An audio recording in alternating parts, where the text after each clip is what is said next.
Saturday and his amazing friends.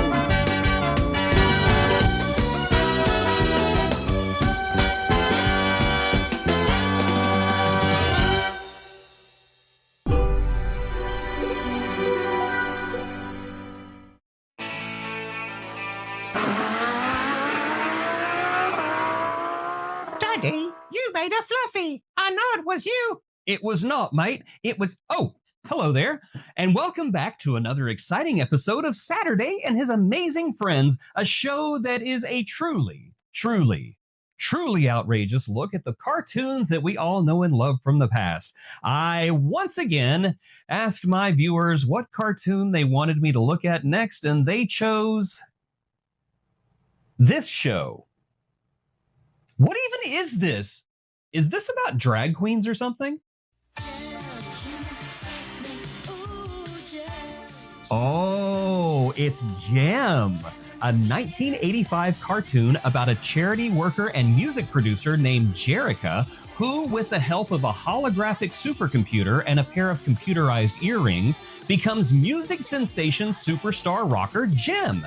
Every week, Gem and her band, the Holograms, would find themselves at odds with a rival band, the Evil Misfits, as they rock around the world, getting into adventure, teaching valuable life lessons, and maybe, feasibly, possibly, perhaps, finally get the man of her dreams, the sweet and sexy Rico, who, as it turns out, is in love with both Jerica and Gem. How will Jerica ever solve that complicated love triangle? Well, other than just telling Rico that she and Gem are the same person. I mean, it's not like she's Superman or anything. She's just the 80s version of Hannah Montana. Literally, Gem is Hannah Montana. Gem is the original Hannah Montana. Come to think of it, Hannah Montana could have just avoided a lot of drama if she'd just let everyone in her life know that her and Miley were the same person. I mean, I get why Batman does it. I get why Superman does it. I get why Spider-Man has a secret identity, but sometimes the secret identity is just more trouble than it's worth. What kind of pathetic freak job would play dress up just to pretend to be another person? Okay, take for example... Now you just wait right there, young man. Oh no, it's my annoying and nosy neighbor, Miss Stropping. I told you, call me Eve. Eve?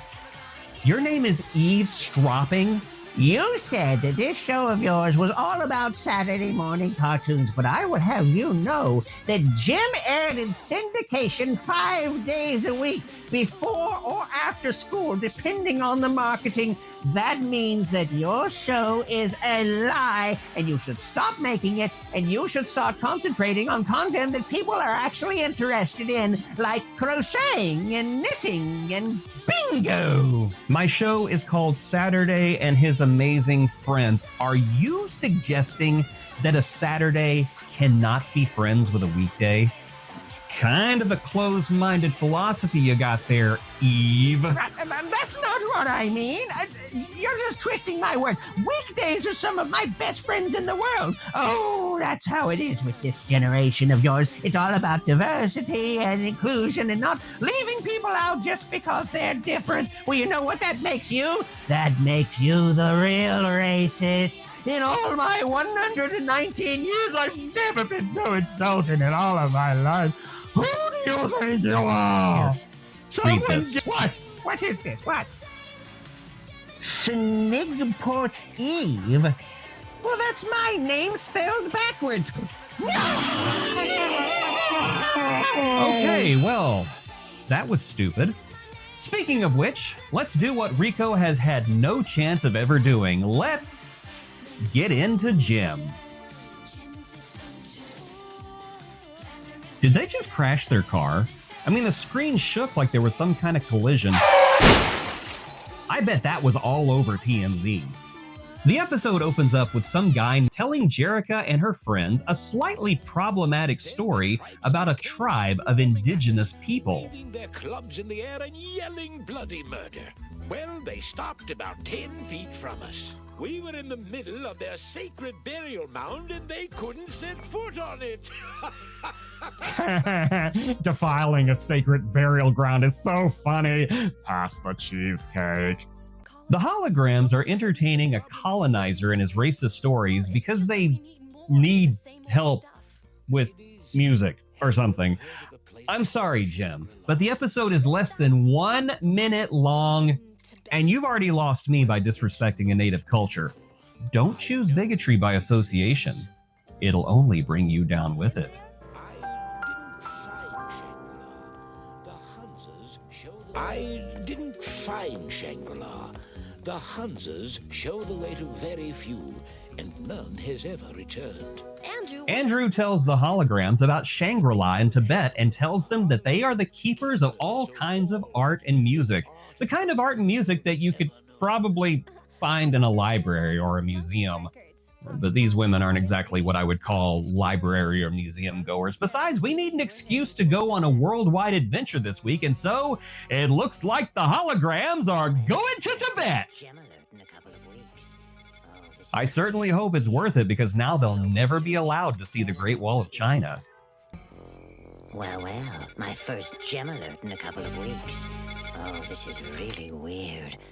You're telling me you dress like 3 New Kids on the Block music videos got crushed in a car compactor? Oh, wait, they have the internet on this TV show. The Holograms could have just Googled music. Of course, in those days, LimeWire would have given their computer cancer aids.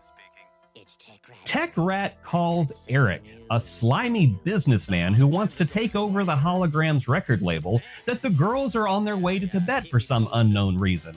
Remember that, because it does come up later and there will be a test. Anybody know why Jem and the Holograms would be going to Tibet? Well, we were in the middle of recording a song, but sure, let's talk about Tibet, you jerk! These are the Misfits, by the way. I know it looks like they bathed in glue and rolled around in a Salvation Army thrift store, but I think they're supposed to look like that. When they find out that Jim and the Holograms are on their way to Tibet, they decide to follow them and find out what they're up to, because a band following their rivals to a foreign country on the other side of the planet is a totally normal thing to do. It's like when the Beatles came to America for the 1964 North American tour, and the Rolling Stones followed with their 1964 What's All This Then tour. Girls, this is Moki, my old friend and Sherpa guide. He's going to do all the work, and we're going to take all the credit, which is the tradition here.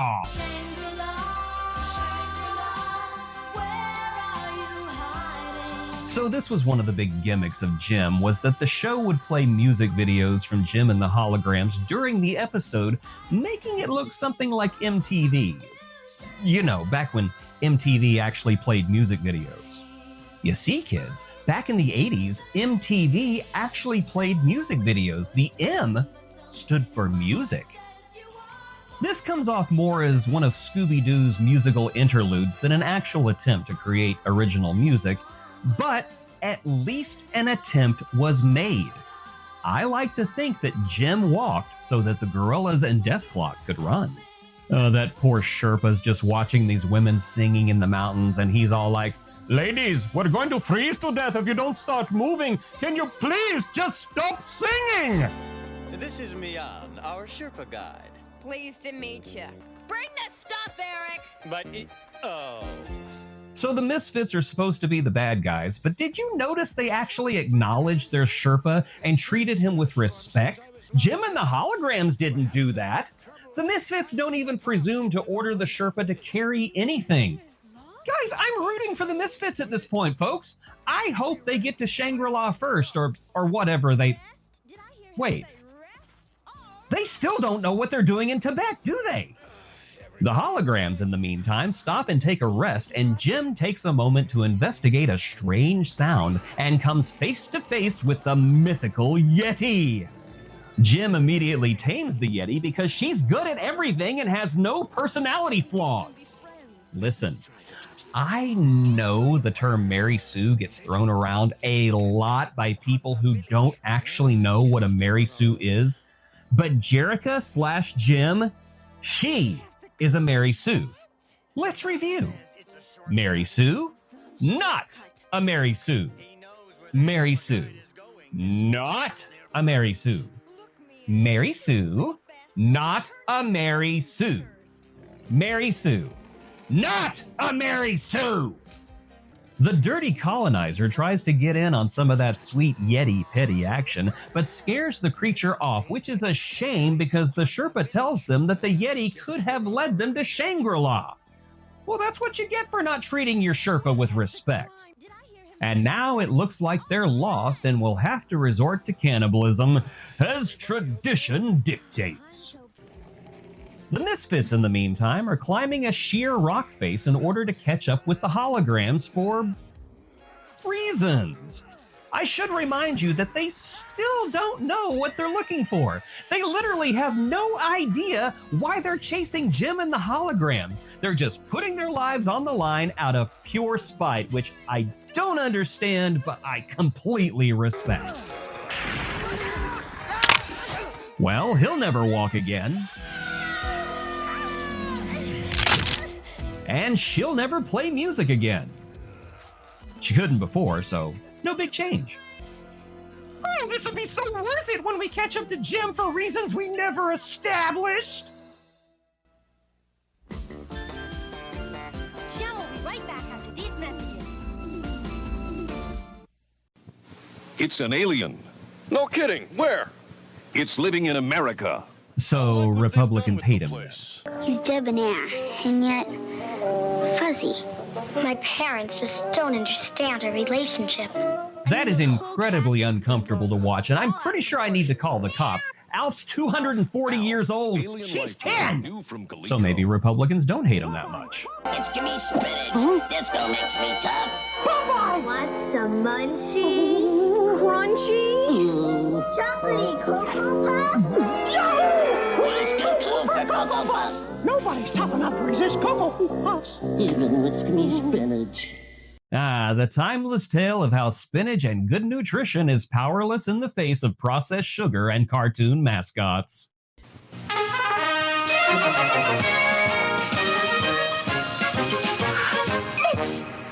Beep, beep, Richie. Take your pick. Except for the one on the end. That's already taken. Sorry. I'm every nightmare you ever had. I am your worst dream come true.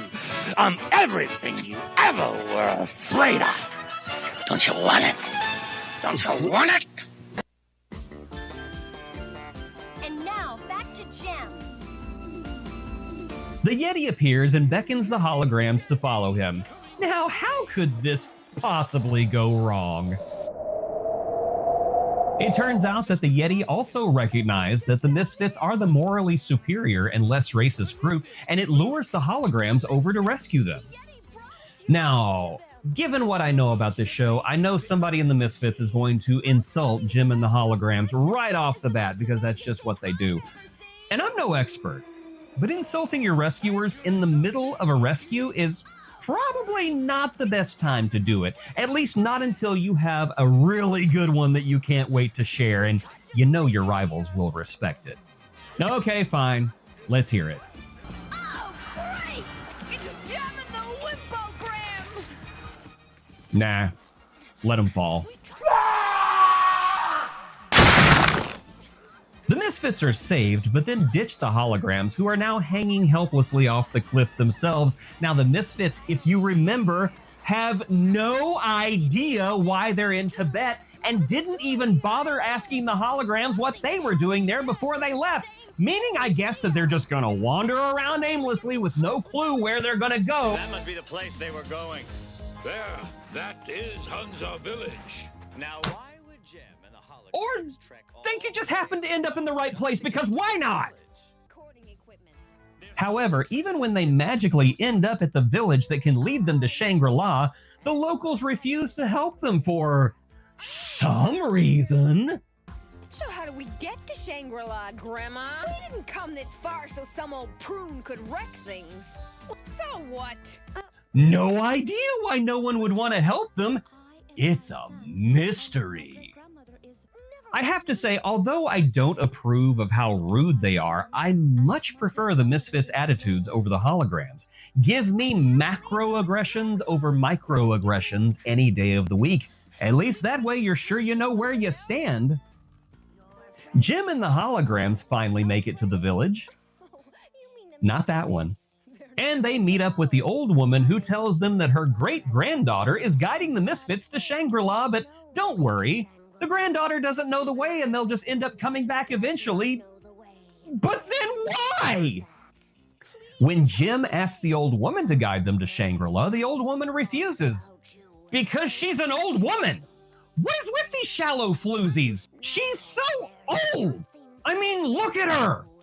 She's old. Meanwhile, we get a music video from the Misfits. This is the place where we belong. Up at the top, riding on a song, looking down on those below. All you little people with your dreams so small. Wait, didn't they do that move in the last Airbender movie? Did M. Night Shyamalan rip off Jem? The Misfits guide, the granddaughter, gets caught in, what are they? The snow briars! Very poisonous! Stay away! We've got to get her out of there. Thorns or no thorns. Yeah, Really? I guess you're right. Okay. Just so you're keeping score, the Holograms invite racist colonizers into their home and refuse to acknowledge the natives that are hired to help them and keep secrets from the locals. The Misfits treat the locals as equals, hide nothing from the people they meet, and save their guide's life when they didn't have to, and are injured and poisoned as a result. Why are they the bad guys again? In any other cartoon, they would be the heroes following the evil band to Tibet to stop them from stealing music from Shangri-La. And I'm also going to say this. What are we gonna do? Their song was better. Dad, is that you? What? The Yeti takes the injured Misfits and takes them back to the village. There is no medicine for the snowbriar poison. Only the magic music of Shangri-La could possibly cure them.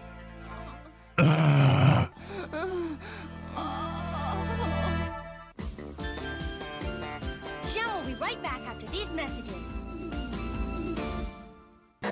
Got a secret treasure to keep safe? You can keep it in a keeper.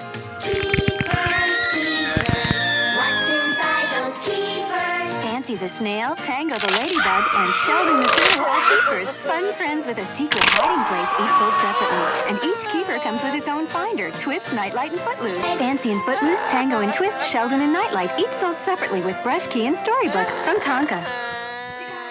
That's right, you weaklings of Gen A. Does Five Nights at Freddy's scare you? Do you find the concept of a roving bear suit horrifying? That was a Saturday treat for us, and we loved it.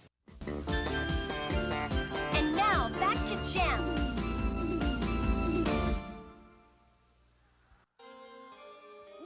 Jim reveals to the old woman that she has a secret identity, and this scares the old woman so badly that she gives her a map to Shangri-La for only $40.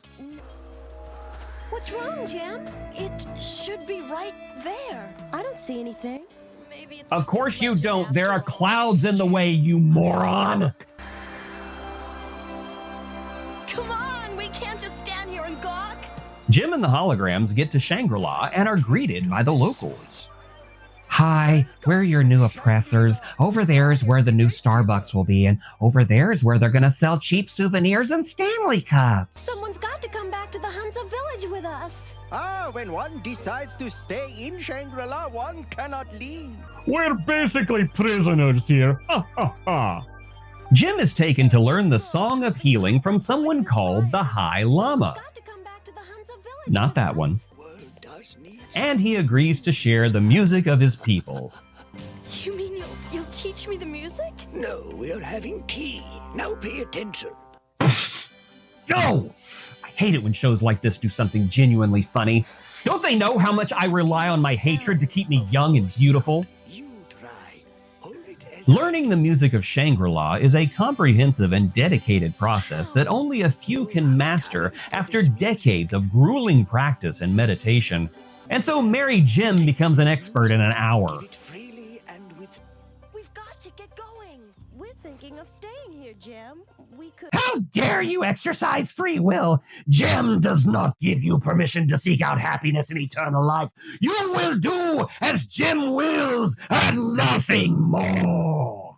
Jim and the Holograms return to the village and save the ailing misfits with the magical music that they discovered, a haunting and unique melody that sounds just like the song they sang literally 15 minutes earlier.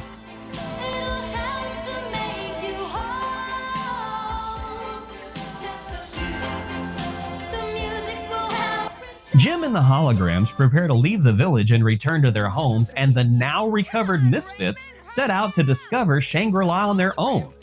And no one heard from them again.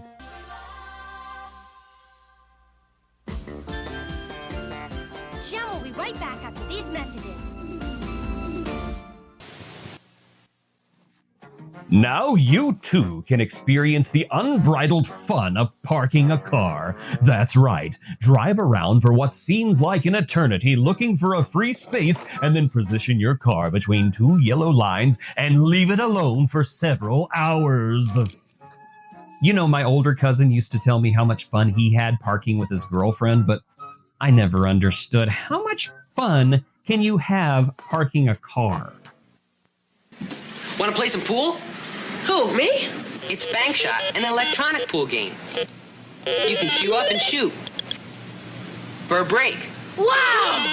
You can play on cushion. The Nintendo Entertainment System was available during this time. You can play straight pool, I'm just pool, saying, set up trick shots. there were options.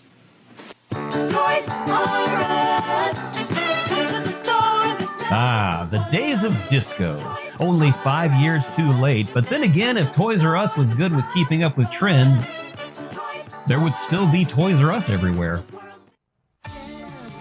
So Jim is basically He-Man for girls. I know that She-Ra was supposed to be He-Man for girls, but the boys claim She-Ra. So Jim is He-Man for girls. It really is the same thing if you think about it.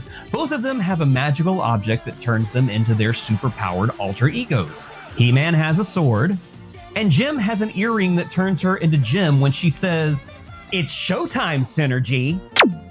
And we all know that's just stupid. That's Jim and the Holograms for you. A nice, neat, and simple adventure tied up with no loose ends whatsoever. What happened to the Yeti?